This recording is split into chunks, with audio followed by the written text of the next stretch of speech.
하나님의 은혜가 여러분들 가운데 함께 하시기를 주님의 이름으로 축원합니다.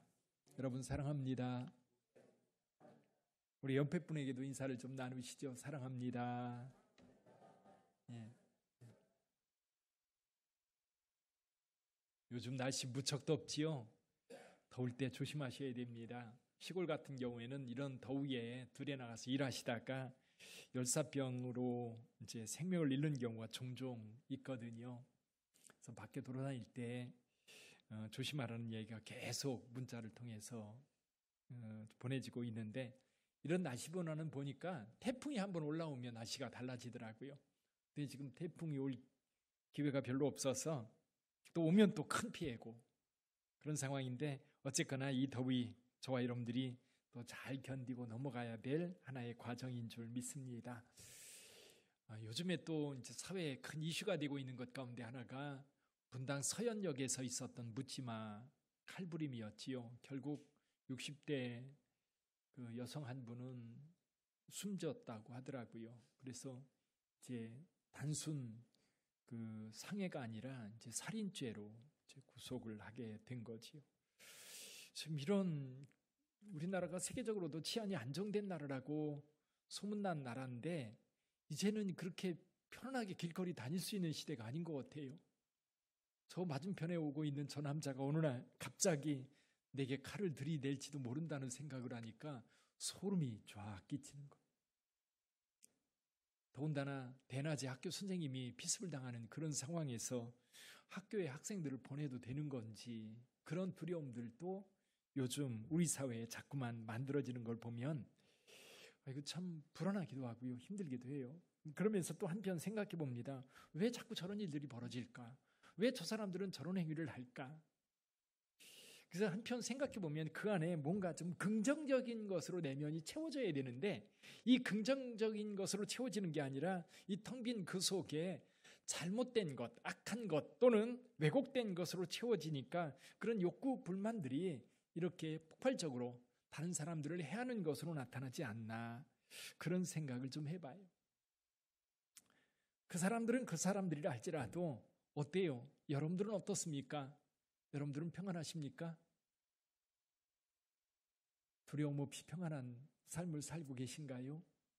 뭔가 또 여러분들도 이렇게 폭발할 폭발물처럼 뭔가 꾹꾹 눌러놓고 있다가 어느 날 갑자기 남편에게, 아내에게, 자식들에게, 사회를 향해서 이렇게 폭발시키면 곤란합니다. 폭발하기 전에 다른 걸로 채워야 되지요. 하나님의 선한 것으로 채울 수 있는 저와 여러분들이 되기를 주님의 이름으로 축원합니다. 이 성경을 읽다 보니까요, 성경에 영웅적인 이야기들이 많이 나옵니다. 그래서 주일학교 때 우리가 잘 배우는 것, 그 영웅적인 인물들이 있지요. 예를 들면 요셉 같은 경우 감옥에 갇혀 있다가 왕의 꿈을 해석해 주면서 일약 한 나라의 총리 대신 됩니다. 정말 놀랍지 않으세요? 이스라엘과 블레셋이 전쟁을 벌이고 있는데, 이 전쟁터에서 이 블레셋의 기세, 특히 거기에 골리앗이라고 하는 사람이, 그 거인이 나와서 소리 한번 지르면 이스라엘 백성들은 다 숨어가지고요, 나올 생각도 못하는 거예요. 근데 호련히 그때에 다윗이라고 하는 젊은 청년이 나타나서 골리앗을 물리칩니다. 물맷돌로 단숨에 그 머리를 맞추어서 쓰러뜨릴 때에 이스라엘의 군대의 사기는 충천해졌고, 그 전쟁에서 이스라엘은 대승을 거두게 됩니다. 다른 일들도 마찬가지예요. 에스더도, 그리고 다니엘도 마찬가지예요. 그들이 하나님의 놀라운 일을 행했을 때 결과물이 뭐였느냐 하면 하나님의 영광이 드러났고요, 많은 사람들이 이 능력을 나타낸 사람들을 칭송하고 칭찬하고, 그리고 좋은 결과로 이어졌던 겁니다. 근데요, 엘리야는 좀 달라요. 엘리야를 살펴보세요. 엘리야는 어떤 일을 했습니까? 엘리야가 하나님 앞에 기도하니까 그 땅에 가뭄이 오기 시작했는데요, 가뭄이 오자 엘리야가 숨어버립니다. 그리 시냇가에 숨었다가 시냇물이 마르니까 사렙다라고 하는 곳에 보내서 거기에서 3년 반을 보내게 됩니다. 그리고 하나님의 부름이 있을 때 아합에게 나타나서 이제 이 이스라엘을 섬기고 있는 모든 우상들, 우상 제사장들, 아세라, 바알 제사장들 다 모아서 갈멜산에서 대결하자. 그랬더니 아합도 동의하고요. 또 아세라신 바알신을 섬기는 제사장들도 동의합니다. 그래서 갈멜산에 모였습니다. 먼저 850명이나 되는 이 이방신 제사장들이 다 모여서 제단을 쌓고 신을 부릅니다. 바알이여, 바알이여. 아침부터 불렀어요. 점심때가 지났습니다. 오후 3시가 되어도 응답이 없습니다. 엘리야가 조롱하죠. 야, 너희 신 자나보다, 잠들었노보다 더 크게 소리 질러라. 근데 그 제사장들이 몸을 상하면서까지 바알을 불렀지만 아무런 응답이 없었어요. 이제는 엘리야가 나설 차례입니다. 거기에 무너진 여호와의 제단을 다시 쌓고 송아지를 잡아서 각을 떠서 올려놓고 물을 떠다가 그 주변을 다 부어놓고 하나님 앞에 기도합니다. 하나님이여, 하나님이여, 응답하여 주옵소서. 그때 하늘에서 불이 내려서 그 제단에 있는 모든 재물을 다 태워버리고 고랑에 채워놨던 물도 다 핥아갔다 그랬습니다. 이 광경을 본 많은 사람들이 얼마나 충격을 받았는지. 그때 엘리야가 말합니다. 저 이방신 제사장들 다 잡아라. 백성들이 다 몰려들어서 그 이방신을 섬기는 제사장들 다 잡아서 그 갈멜산 밑에 있는 기손강에 가서 다 죽입니다. 그리고 나서요, 엘리야가 기도합니다. 하나님 앞에 기도할 때 이 지중해에서 작은 손바닥만한 구름이 일어나서 다가올 때에 엘리야가 아합에게 말하죠. 빨리 마차를 타고 이 이즈라엘 성으로 가십시오. 가다가 길이 막힐까 두렵습니다. 그때 아합은 병거를 타고 달려가고 엘리야는 끈으로 허리를 묶고 달려가는데 마차 앞에서 달려갔다 그랬어요. 비가 쏟아지는데 온 이스라엘이 단숨에 가뭄이 해결되었던 겁니다. 충격이었죠. 현장에 있었던 사람들은 너무너무 충격받았을 거예요. 불로 응답하는 하나님뿐만 아니라 그 3년 반이나 긴 시간 동안 가물었던 그 가뭄이 단숨에 해결되는 이 비가 엄청나게 쏟아졌던 거지. 자, 이런 영적인 사건이 일어났어요. 이런 놀라운 사건이 백성들 앞에서 이루어졌어요. 근데 나타난 결과가 뭐예요? 결과가 뭐예요?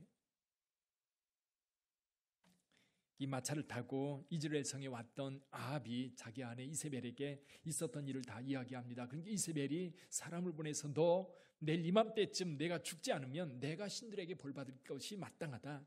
그렇게 협박을 합니다. 오늘 3절을 한번 볼까요?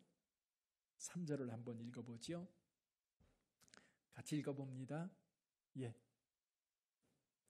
그가 이 형편을 보고 일어나 자기의 생명을 위해 도망하여 유다에 속한 브엘세바에 이르러 자기의 사환을 그곳에 머물게 하고, 브엘세바에서 하룻길 더 내려갑니다. 사환은 거기 머물게 하고 저 더 들어가서 하나님 앞에 구하죠. 하나님, 넉넉하오니 지금 내 생명을 거두시옵소서. 나는 내 조상들보다 더하지 못합니다. 절망하고 있는 거예요. 그래서 학자들은 그렇게 얘기합니다. 엘리야가 극심한 우울증에 빠져 있다. 극심한 우울증. 죽고 싶은 거예요. 더 이상 살 소망이 없는 거예요. 살 의미가 없는 거예요. 왜 그럴까요? 왜 삶의 의미가 없습니까? 여러분, 뭔가 열심히 했으면 결과물이 있어야 돼요. 열심히 했으면 내 능력이 부족하면, 그리고 결과물을 만들어내지 못하면 어쩔 수 없지만 결과물이 만들어졌어요. 그럼 거기에 마땅한 보상이 있어야 됩니다. 기쁨과 만족이라도 있어야 되는데 엘리야에게는요, 죽음에 대한 협박뿐이었어요. 여러분 같으면 어떤 반응을 보이시겠습니까? 나는 나 할 거 다 했어. 그리고 조용히 집에 가서 한숨 주무시겠습니까? 아니면 이세벨이 죽이려고 할 때에 그래, 난 죽어도 마땅해, 그리고 내 목을 내어놓고 죽이라고 그렇게 얘기를 하겠습니까? 이럴 수도 없고 저럴 수도 없는 상황. 근데 엘리야는요, 죽고 싶지 않아서 도망을 칩니다. 아마 내 생각에는 도망치다 생각을 많이 했을 거예요. 여러분, 이스라엘 지도를 보면요, 이즈라엘은 저 북쪽 이즈라엘 평야 있는 평야의 남쪽에 있어요. 하솔 길보아 산자락에 있는 성읍이거든요. 거기서 브엘세바까지요, 상당히 멉니다. 며칠 가야 되는 거예요. 아마 며칠 동안 달려서 갈 때에 엘리야는 그냥 천천히 걸어갔을까요? 가다가 나무 밑에서 한숨 자고 갔을까요? 죽으라고 도망갔을 거예요. 그렇잖아요. 붙잡히면 죽는데 천천히 갔겠습니까? 목숨 걸고 달려갔지요. 그렇게 브엘세바까지 왔는데 오면서 많은 생각을 했을 거예요. 이게 뭐 하는 짓인가? 내가 하나님의 말씀에 순종했고 하나님의 말씀을 따라 여기까지 왔는데, 그리고 불로 응답하여 하나님께 살아계심을 나타냈는데, 그리고 가뭄이 그치도록 비가 오도록 기도했었는데, 그랬는데 이스라엘 백성들의 회개였습니까? 그들이 변했습니까? 아합이 회개했습니까? 이세벨이 달라졌습니까? 아무것도 달라진 것이 없고 오히려 자기를 죽이려고 달려드는데, 이 엘리야는 그 상황을 견딜 수가 없었던 거예요. 어떤 것도 얻지 못했습니다. 다만 살해 협박만 받았을 뿐이지요. 이 일에 대해서 의미를 찾지 못했던 엘리야, 그냥 죽고 싶었던 거예요. 제가 그런 생각을 해봐요. 제가 엘리야 입장이었다면 나는 어떻게 반응했을까? 물론 똑같이 엘리야처럼 일단 도망쳤을 거예요. 그렇죠? 일단 도망가고 보는 거예요. 왜? 죽기 싫으니까. 일단 도망쳤는데 곰곰이 생각해 보니까 이 도망치고 나서 돌이켜보는 거예요. 내가 하나님의 일을 위해서 이렇게 헌신했는데, 하나님의 나라를 위해서 이렇게 하나님 앞에 행했고, 하나님의 능력도 백성들에게 보여줬는데 도대체 결과가 뭔가? 그래서 죽고 싶었던 거예요. 교회를 지으면서 마찬가지였습니다. 큰 위기가 다가왔을 때에 제일 먼저 드는 생각이 뭐냐면, 내가 하나님 앞에 이렇게 열심히 일해왔는데, 그리고 또 열심히 공사를 해왔는데 이렇게 힘든 상황에서 어떻게 벗어날 수 있는가? 정말 힘들었어요. 근데요, 그때 거기서 끝났다면 정말 힘들었을 것 같아요. 예전에 우리 첫 번째 교회를 지을 때 윤동선 목사님 교회 지타 말고 가셨어요. 그 마음 이해가 돼요. 피하고 싶은 거예요. 내가 아니었으면 좋겠다. 그러니까 이걸 감당하고 가기엔 너무 내가 힘이 든 거예요. 감사하게도 주님께서 피할 길을 주셨어요.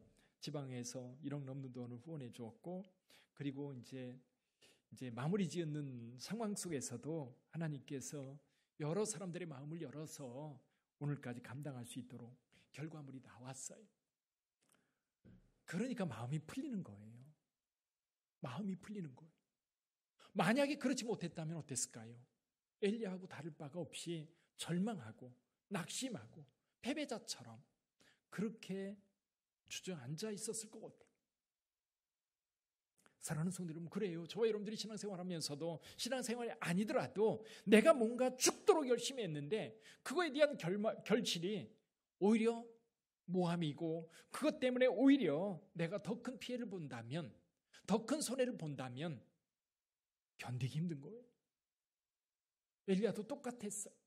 그래서 야고보 사도는요, 엘리야에 대해서 이렇게 이야기를 합니다. 우리와 성정이 같은 사람. 우리와 성정이 같은 사람. 왜 그런 표현을 했을까요? 이런 상황, 분명히 갈멜산에서 불응답 받을 때 기도하여 비를 내리게 했을 때에는 여러분 보통 사람이 아니라고 생각했을지 모르지만, 죽음의 협박을 받았을 때 죽어라 도망가서 광야에서 죽기를 구하는 그 모습은 전형적인 인간, 그 모습 그대로였던 거. 근데 여러분, 이때 그 텅 빈 엘리야의 마음이 뭔가에 의해서 채워져야 돼요. 그래야만 회복될 수 있는 거예요. 회복을 위해서 반드시 채워져야 되는데, 사실 엘리야를 보면 그 채워지는 모습이 여기 오늘 본문의 말씀을 통해서 이렇게 보여져요. 가장 먼저 엘리야는요, 지칠 대로 지쳐 있었어요. 좀 전에도 말씀드렸던 것처럼 이스라엘에서 브엘세바까지 달려왔다면 육신은요, 조금만 움직여도 완전히 넉다운 될 정도로 그렇게 소진되어 있었을 것. 그래서 이 브엘세바에서 하룻길쯤 더 들어가서 로뎀나무 앞에서 아래에서 누워서 죽기를 구하는데 일어날 힘도 없었을 것. 그때 하나님께서 뭘 보냈어요? 떡과 물 한 병을 보내서 먹으라고 합니다. 육체 회복이에요. 사랑하는 성도 여러분, 사실은 우리가 제일 중요한 것 가운데 한 가지가 뭔 줄 아세요? 몸이에요, 몸. 육체. 피곤할 때 쉬어야 되고요. 배고플 때 먹어야 되고요. 부족할 때 채워져야만 우리가 뭔가도 할 수 있어요. 채워지지 않으면 아무것도 할 수 없어요. 그래서 몸이 건강한 사람들은요, 의욕도 강합니다. 그리고 담대해요. 근데 몸이 약하면요, 못해요. 자신감이 없어져요. 그러니까 이런 거죠. 어려움을 겪게 되면 가장 먼저 몸이 축나요. 그러니까 제가 목회를 하면서 어려움을 겪을 때에 전국에 소문이 날 거 아닙니까? 우리 교회 질 때도 마찬가지예요. 그럼 저를 사랑하는 친구들이라든지 또 선배님들 늘 전화해서 묻는 게 있어요. 야, 몸은 건강하냐? 다 물어봐요. 몸은 건강하냐? 제가 생각해 보니까요, 그래요. 그렇게 어려움이 닥치면 가장 먼저 몸이 망가지기 시작하는 것 같아요. 가장 먼저 몸이 망가져요. 그래서 하나님께서도 이렇게 지치고 힘들어하는 엘리야에게 먹을 것을 보내주는 거예요. 천사를 통해서 떡을 보내주고 물을 보내줘서 그 몸의 기력을 회복할 수 있도록 돕는 거지. 우리 교회 식구들도 일하고 있으면 바꿔서 사오지요. 이유가 뭐예요? 먹고 힘내라는 거지. 또 뭐 고기를 사가지고 오시기도 하고요. 근데 이게 굉장히 힘이 돼요. 가끔은 먹고 싶을 때가 있어요. 아, 뭐가 먹고 싶다. 여러분들도요, 먹고 싶은 거 생각나면 드세요. 당뇨 걱정 너무 하지 마시고요. 드세요. 그리고 몸이 건강하게 회복돼야 뭐를 해도 해요. 하나님께서는 우리의 몸을 강건케 하시길 원하세요. 그래서 하나님께서 엘리야를 가장 먼저 몸의 회복을 위해서 일어나 먹으라 말씀하셨던 거지. 두 번째가 뭔 줄 아세요? 오늘 본문의 말씀 한번 보지. 5절을 한번 볼까요? 5절 같이 한번 읽어봅니다. 로뎀 나무 아래에 누워 자더니 천사가 그를 어루만지며 그에게 이르되 일어나서 먹으라 하는지라. 아멘. 여기에 굉장히 중요한 단어가 하나가 있어요. 어루만지며. 어루만지며. 천사가 와서 엘리야를 어루만지는 거예요. 두 번째 왔을 때도 그래요. 6절에 보면, 7절에 보면 천사가 또 다시 와서 어루만지며, 또 다시 와서 어루만지며. 이게 정서적 회복입니다. 정서적 회복. 여러분, 이 어루만진다고 하는 게요, 우리에게 얼마나 위로가 되고 힘이 되는지 몰라요. 예전에 그런 일이 있었죠. 제가 원주에 있을 때인데요. 원주에 그 농협사거리라고 있어요. 거기 사람들이 가장 많이 붐비는 중심가인데 어느 날 나갔는데 토요일인데요. 토끼 탈인가요? 뭐 탈을 쓰고 거기에 현수막을 붙여놨어요. 안아드립니다. 근데요, 우리 생각에 아니 낯선 사람에게 어떻게 안겨? 근데요, 상당히 많은 사람들이 가서 안깁니다. 이유가 뭘까요? 그 정서적 그 허전함을 채울 수가 없는 거예요. 여러분들은 어떠세요? 자주 안아주세요? 우리 김명일 장로님, 아내 강권사님 자주 안아주세요? 피해요.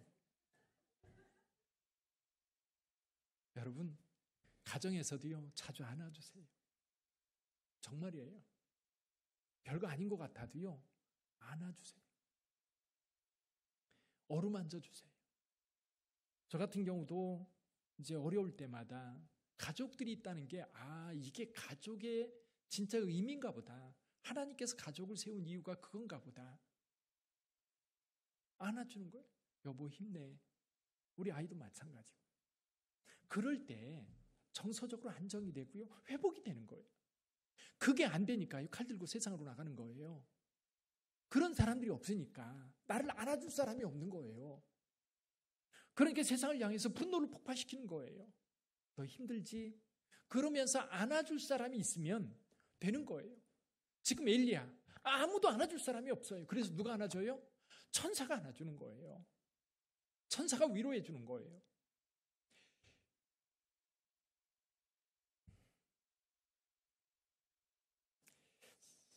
사실 저와 여러분들이 그런 교회 성도들도 그렇고요. 그런 안아줌, 그런 위로들이 있었기 때문에 사실 어려움들을 이길 수 있고요. 극복해 나갈 수 있는 거예요. 아마 여러분들도 그런 때 많을 겁니다. 지금 그냥 이렇게 왔으니까 그냥 잊어버렸을지 몰라요.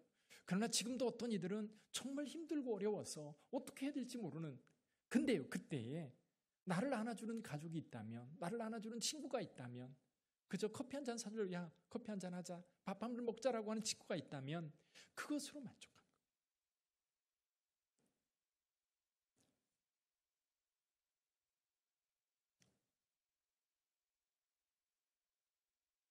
지난주에 제 친구 아버님이 돌아가셔서 홍천에 갔습니다.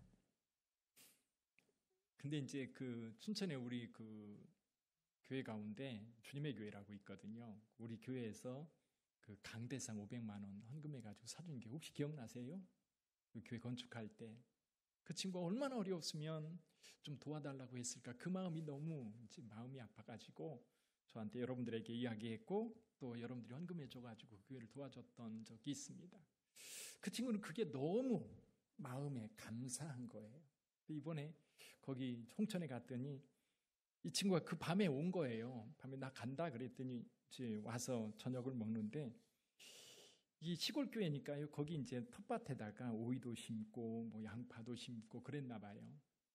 파도 심고 그거를 다 이제 상추랑 해가지고 한 박스 만들어 가지고 왔어요. 그 친구가 그런 얘기하는 거, 너 온다고 그래가지고 내가 그 떼약볕에 뜯어가지고 지금 한 박스 만들어 왔다는 거.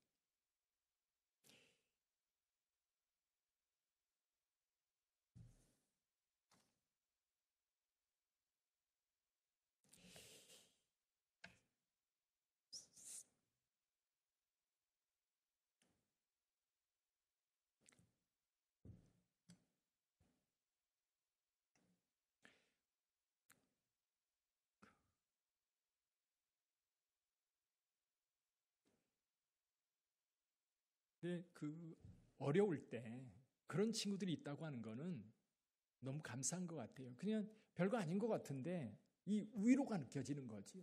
아, 이 친구가 기도 많이 했구나. 내가 어렵다고 하는 거를 기억하고 있구나. 이거라도 좀 힘이 됐으면 좋겠다라고 하는 마음들이 이렇게 느껴질 때 회복이 되는 것 같아요. 어루만진 서로에게 있기를 주님의 이름으로 축원합니다. 근데 여기서 끝나면 안 돼요. 한 가지가 뭐예요? 주님을 만나는 겁니다. 엘리야는 천사에 와서 어루만져 주고 먹을 것을 주고 그리고 하나님 앞에 가도록 그를 이끕니다. 거기 가서 호렙산에 40일 동안 달려가서 하나님을 만납니다. 하나님을 만났을 때 그는 회복하게 된 거예요. 하나님께로부터 사명을 다시 받아요. 하나님과의 관계가 회복됐고 그리고 다시 하나님의 사명을 위해서 이스라엘로 돌아갑니다. 그래서 아람 왕을 세우고 이스라엘 왕을 세우고 그리고 후계자로 엘리사를 세워서 이 엘리야를 대신하게 합니다. 사랑하는 성도 여러분, 하나님은 늘 곁에 있어요. 함께하고 계세요.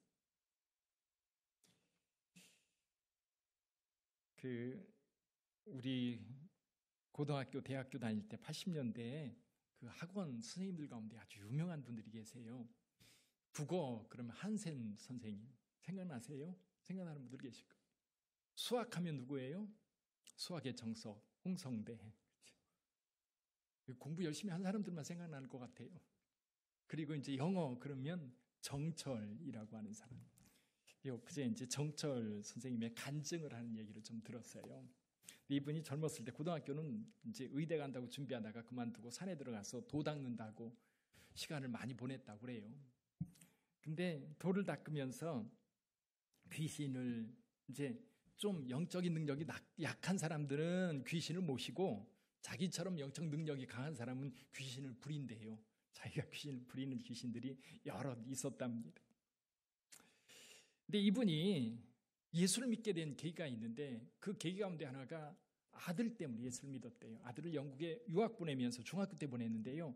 2가지 특명을 주어서 보냈다고 합니다. 2가지 특명이 뭐냐면 첫째, 서양 색시 절대 얻어오지 마라. 그때만 해도 뭐 어림없었죠. 둘째, 서양 귀신 절대로 믿지 마라.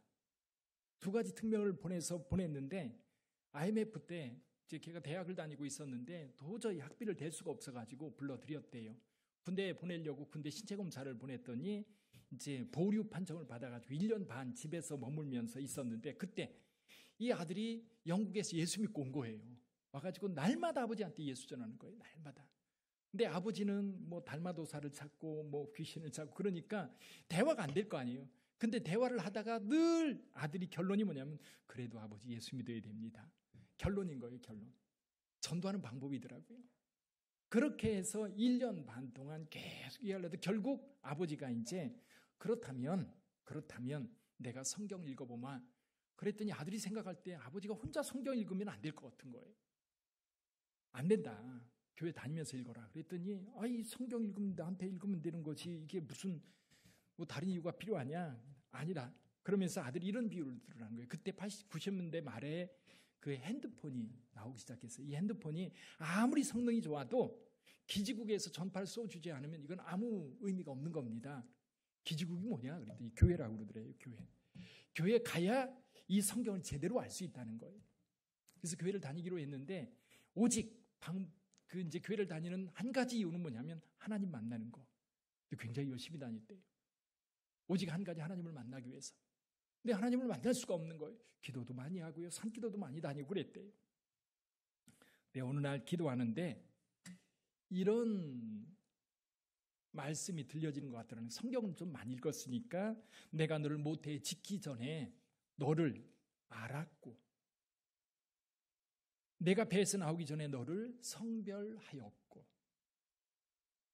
그 생각이 나면서 하나님은 언제나 나와 함께하고 있는데 나는 하나님이 내 곁에 없다고 생각하고 그렇게 살아왔더라는 거죠. 그걸 깨닫게 됐다는 거예요. 하나님은 언제나 나와 함께하는 거예요. 그러면서 그분이 하는 얘기가 이런 겁니다. 인생에 있어서 점들이 있다는 거예요. 점들.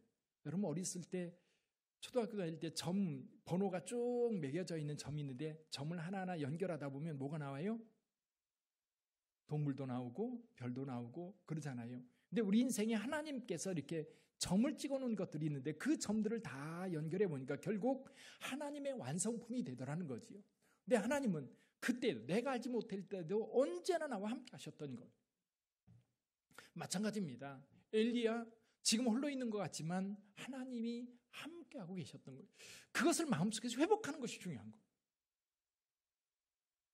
내가 하나님의 일을 한다고 하는 게 문제가 아니라 지금 하나님의 일을 했는데도 불구하고 이런 결과물을 내가 냈다면 이제 하나님과 나와 결별인가? 아닌 거예요. 하나님은 여전히 엘리야와 함께하고 있었고 나와 함께하고 있었고 여러분들과 함께하고 있는 거예요. 그걸 잊지 말아야 되는 거죠. 그래야만 내가 어떤 상황 속에서 다시 일어날 수 있는 거예요. 그래서 오늘 우리 8월 달 주제가 뭐냐면 채움이에요. 채움. 충만하게 채우는 거. 충전인데 이 충전이 우리 안에 충만하게 채워질 때 힘이 되고요. 위로가 되고 그리고 다시 우리의 일을 할 수 있거든요. 여러분 한번 살펴보세요. 여러분 안에 부족한 게 뭐예요? 육신의 연약함입니까? 정서적인 그 공허함입니까? 아니면 영적으로 홀로 있다고 하는 그런 느낌입니까?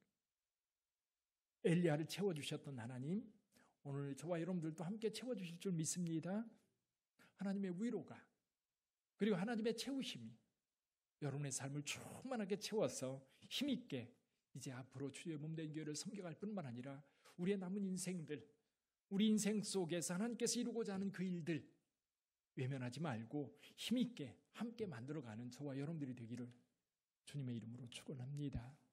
기도하겠습니다.